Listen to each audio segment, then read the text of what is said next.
Alright guys, welcome yet to another review, and today we're doing this a bit differently. It is indeed a POV kind of review. So we joined with the most loved and iconic Toyota Corolla Cross, which is, you know what, the numbers and the amount of cars that you see, or the amount of Corollas that you see on the road, speaks for itself, man. This one of course is a bit unique here and there, because this one does rock a bit of some GR emblems, and we'll talk about that in the driving impressions. But up front you can tell that this is the facelift model, and Toyota has actually changed quite a bit. It's not just a facelift as people will say. So over there you do get a newly revised grille up front, and I must say, man, it really does look stunning and a bit more angular and muscular. Down below they also revised the bumper just a bit. We also do have some lovely GR badging over there with some LED headlights. Moving over to the side, you are treated to this 18-inch diamond cut alloy rims over here, which is absolutely stunning, and I feel like it actually suits it. Another thing that actually suits this car in this white color, I never thought I would like white, but it actually suits it, has to be this black roof over there. The black roof is absolutely stunning. But if I get closer, you will then notice the fact that, you know what, this car actually comes with keyless entry, which is actually quite good. You can actually hear the beep over there.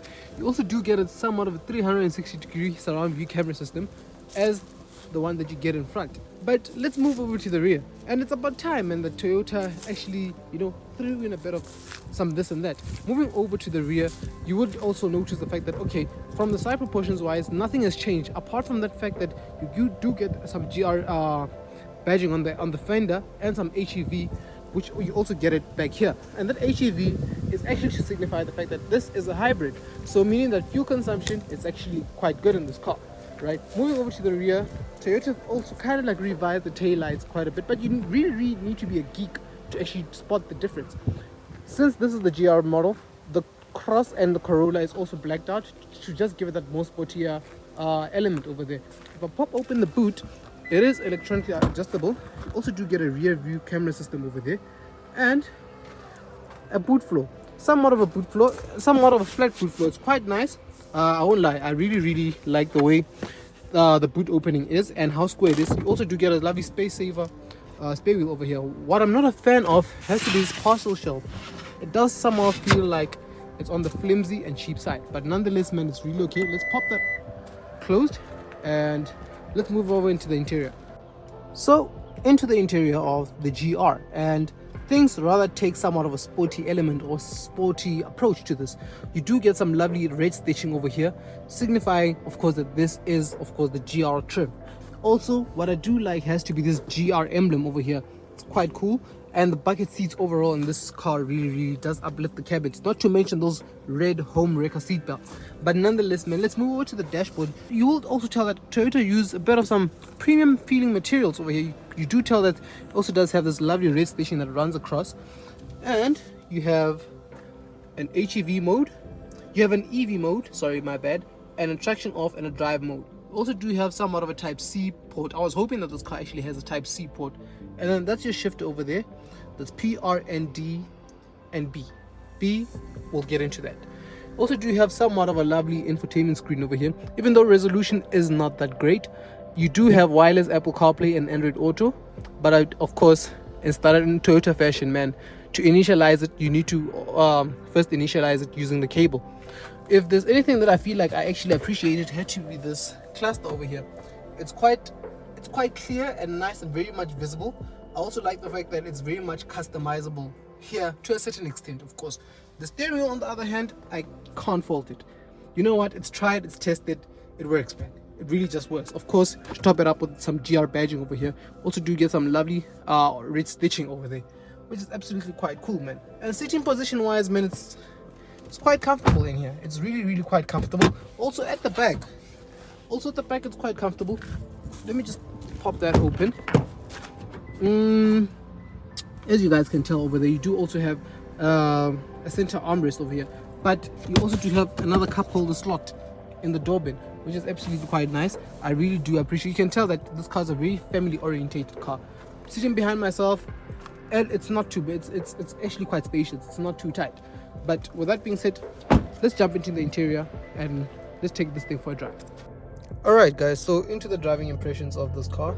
and there we go, the engine just kicked on. So first things first, obviously this is a hybrid. So what does that mean for this car? So what powers this car is a 1.8 liter naturally aspirated engine, mated to, of course, what do you call this, mated to at least like an electric motor or an electric battery pack that assisted from time to time, right?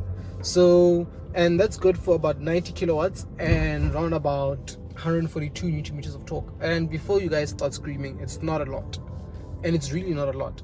But just to put it into perspective, the T-Cross R line, right, the DSG one, has 85 kilowatts, and this has 90 kilowatts. So actually, let's go left. So this one is actually up on power compared to the this one is actually up on kilowatts compared to the T-Cross, but it's slightly less, it's slightly low on torque, and you genuinely can feel it, especially when you now on the highway and trying to do overtakes. Yes, it does get up to speed quite good, right? But you will need to ring it a bit more, and it does have this somewhat of a droning sound, man, that it has, of which I'm not really much of a fan of, man, if I'm being honest. It just sounds like you're punishing the engine for no reason, you know. So currently I'm now coasting at HEV mode. So basically how HEV mode works is the fact that it just kicks itself. You don't decide for it, it just kicks itself depending on your throttle input. So now my throttle input is a bit light, and I'm in B mode, meaning that I'm in regenerative mode. So I'm just trying to coop up as much energy and everything else as much as possible. So yeah, man. But overall, I understand why this car is such a loved car. It's such a simple car and a very easy car to live with, you know. My mom has gotten behind the wheel of this car, and she genuinely just enjoyed it. It's a simple plug and play, if I'm being honest, and I understand why people now love it, you know. So yeah, man, it's really quite comfortable. Even the seating position, the driving position. What I also like and appreciate is the fact that you have this little small mirror over here, so visibility is not really much of a problem, like things like blind spot and stuff like that.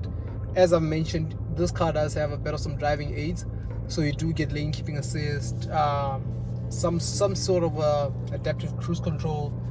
You know, it's quite lovely. It's quite lovely, and I appreciate the fact that Toyota actually threw in quite a bit in this car, considering that, you know what, with Toyota you don't really get much. So since this is the top spec, oh, the sun is in my eyes, my bad guys, let's just make a left turn over here. So since this is a top spec, obviously you are willing to pay top spec money. Top spec meaning that this car will set you back around about 569,000 rand. 569,000 rand in today's day and age, it's quite a tough and compelling choice, man. But again, I understand why Toyota's able to price this car like that, considering, of course, the reputation. It's what you buy behind the brand, you know. The emblem speaks for itself. You pull up somewhere and everybody automatically knows it's a Toyota, and it will last you generations and generations. So yeah, man, it's really quite cool, and it's actually absolutely interesting to see how, you know, this car has actually managed to sustain those sale figures, considering so many competitors in the segment. You have the T-Cross, that is also an HEV, and comes in slightly cheaper, I think 100,000 rand cheaper than this. You have, of course, the T-Cross. You have the MG ZS, which is absolutely a good car, by the way, and a very solid car. You have there's quite a lot of cars, man. But I also understand why people end up buying Toyotas, if you get what I mean, right? So as much as you guys might be saying, okay, here is CJ, we hear you, but this is an HEV, you haven't necessarily touched on the HEV aspect. Yes, well, as much as it's an HEV, right, I have been a bit kind of disappointed with the fuel consumption. Although, I'll disclaimer, I haven't been driving economically, but there's times where I was driving a bit comfortably, you know, and I've been averaging just 6.3 liters. I have seen it go down to 8.5 to 5.8 to 5.8, and I think, you know what, I can comfortably live with that. It does come slightly lower than the MG, so I believe on the open road you will maybe benefit from that. Obviously the battery will have to charge itself quite a bit.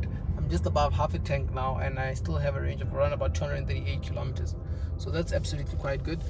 Climate control, on the other hand, you will appreciate the fact that in this one you do get somewhat of a heated, or you just get somewhat of a dual zone climate control, so that is absolutely appreciated in this segment, you know. But yeah, with that being said, I'm CJ from 6K Wheels, and I'll catch you guys on the next one.